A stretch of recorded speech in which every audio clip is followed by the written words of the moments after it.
बच्चों आज the sound of music का पहला हमने पार्ट फर्स्ट था वो एवलिन ग्लेनी की कहानी पर आधारित था। आज द साउंड ऑफ म्यूजिक का दूसरा जो पार्ट है वो एक महान संगीतकार, एक महान शहनाई वादक जिनका नाम बिस्मिल्लाह खां था, उनके नाम पर, उनके जीवन पर यह पाठ आधारित है। This lesson is based on the life of Bismillah Khan, how he became a famous shehnai player. ये हम इस पार्ट में जानेंगे। तो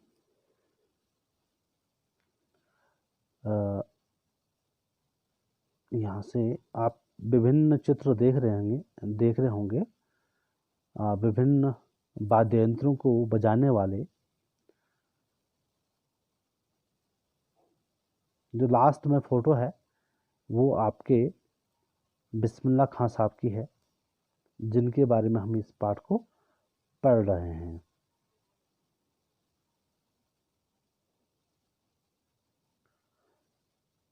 तो यहाँ से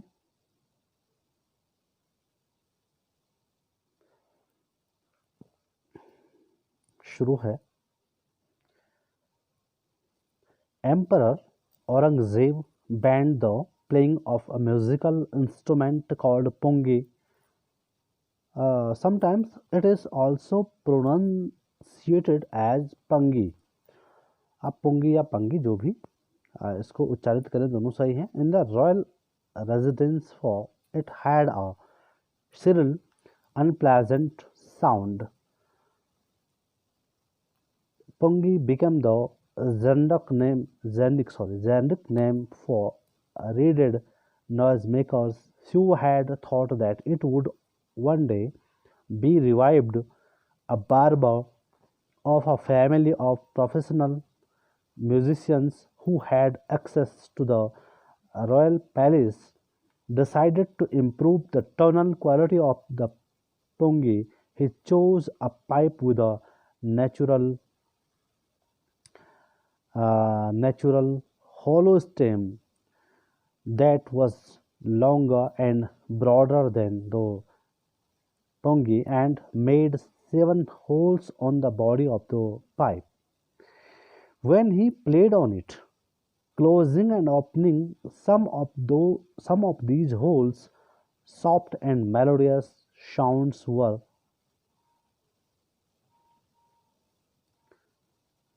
produced. He played the instrument before royalty and everyone was impressed.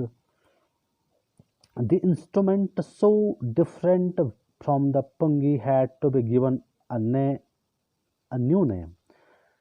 As the story goes, since it was first played in the Shah's chambers and was played by a nai, that is barber, the instrument was named the Shehnai.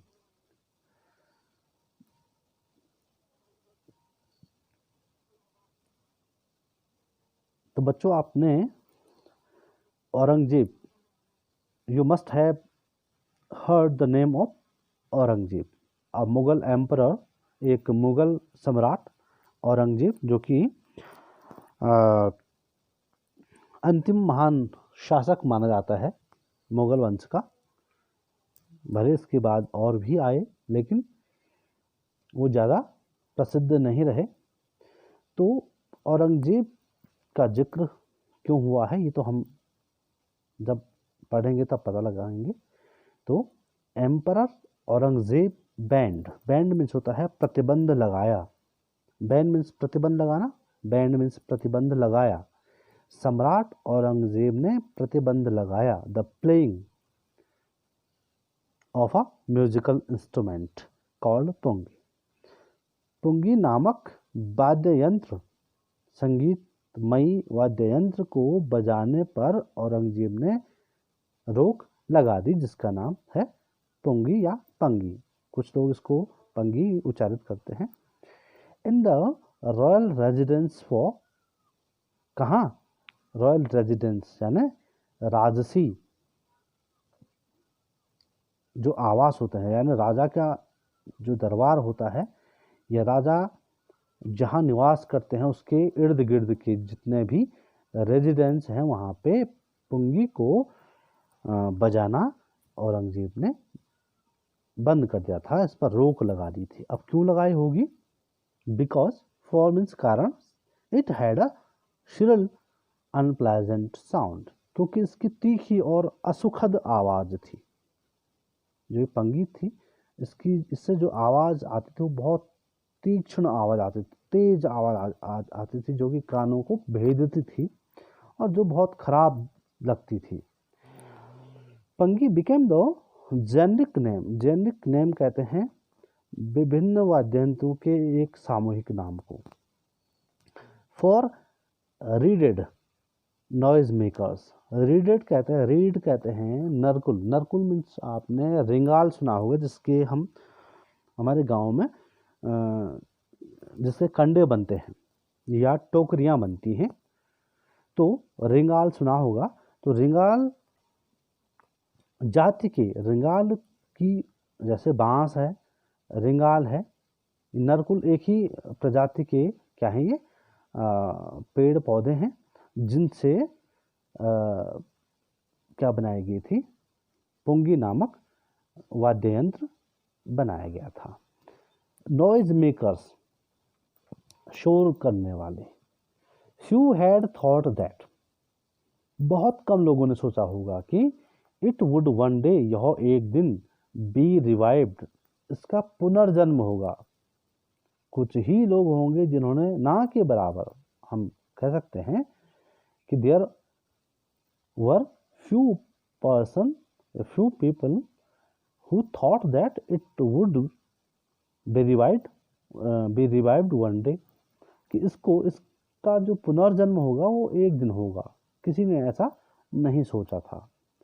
अब बार बार एक नाई means जो बाल बनाते हैं, of a family of professional musicians, पेशेवर musicians, संगीतकार, पेशेवर संगीतकारों के परिवार का एक नाई था, हु हैड एक्सेस, जिसकी पहुंच थी कहाँ तक, to the royal palace, palace means महल, रॉयल मीन्स राजा, राजा के महल तक जिसकी पहुंच थी। तो एक पेशेवर संगीतकार के परिवार का एक नाई जिसकी पहुंच कहाँ तक थी, राजा के महल तक थी। Decided to improve the tonal quality of the pungi, उसने क्या किया, निश्चय किया, टू इम्प्रूव, सुधारने का, अर्थात उसने फैसला लिया कि मैं, टोनल मीन्स होता है स्वर संबंधी, क्वालिटी मीन्स गुण, जो पुंगी की का जो स्वर था, जो धुन, जो आवाज़ उससे आती थी, क्योंकि बहुत तीखी आवाज़ हुआ करती थी, तो उसने तय किया, उसने निश्चय किया कि वह इसकी टोनल क्वालिटी को सुधारेगा। इम्प्रूव मीन्स सुधारना। ही चोज अ पाइप, अब उसने एक, चूज मीन्स चुनना, chose is the second form of choose, chose, he chose a pipe, उसने एक पाइप चुना, with a natural hollow stem, जिसमें कि प्राकृतिक रूप से छेद था। अब आपने जो नरकुल और ये होते हैं ना,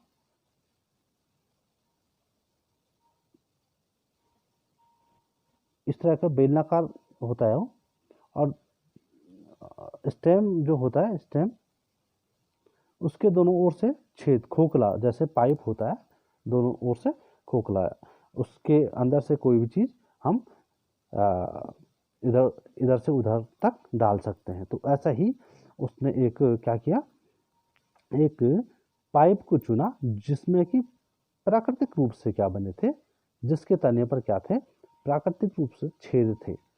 दैट वॉज लॉन्गर, जो लंबी थी, एंड ब्रॉडर देन पुंगी, जो कि लंबी और चौड़ी थी, किसकी तुलना में, पुंगी की तुलना में, जो लंबी भी थी और चौड़ी भी थी। And made several holes on the body of the pipe, और उसने कई होल्स, सॉरी 7 होल्स, 7 छेद बनाए, किस पर, on the body of the pipe, उस पाइप की, मैंने अभी जो पाइप बताया था उस पाइप की बॉडी पर। जैसे ये पाइप था ना, इस तरह का ये पाइप था, ये वाला पाइप था, अब इस पे 1 2 3 4 5 6 इस तरह से 7 क्या बना दी इन्होंने।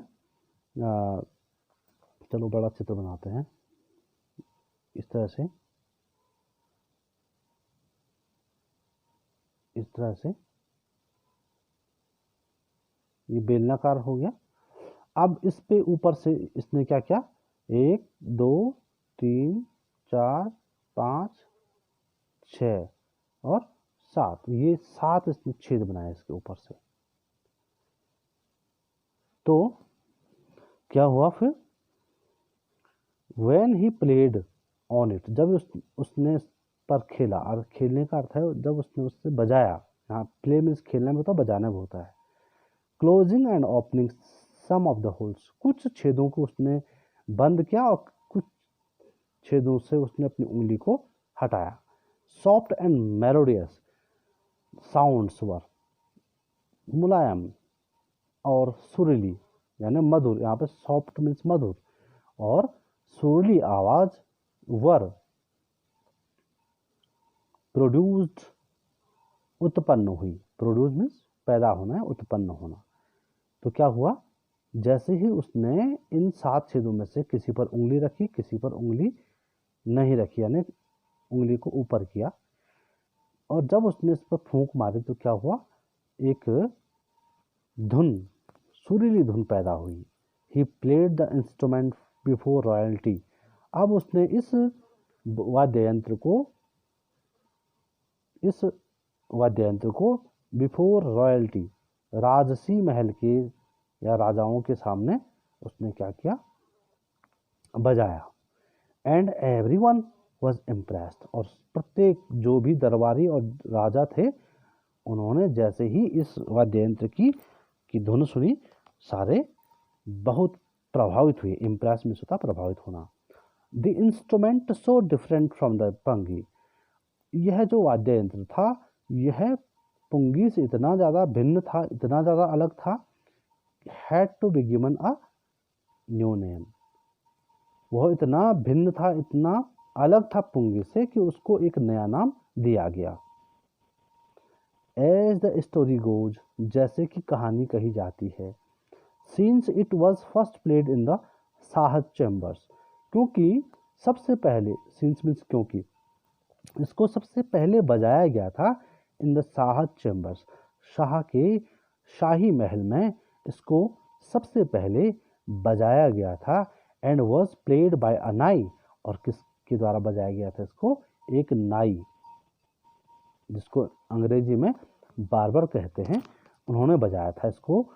The instrument was named the shehnai, और इस प्रकार इस वाद्य यंत्र का नाम क्या पड़ गया, शहनाई। देखो शाह चैम्बर्स में बजाया गया, तो SH शाह को शेख कर दिया इन्होंने, शाह को शह कर दिया, और नाई पीछे जोड़ दिया, तो शहनाई, इसका नाम क्या रखा, शहनाई।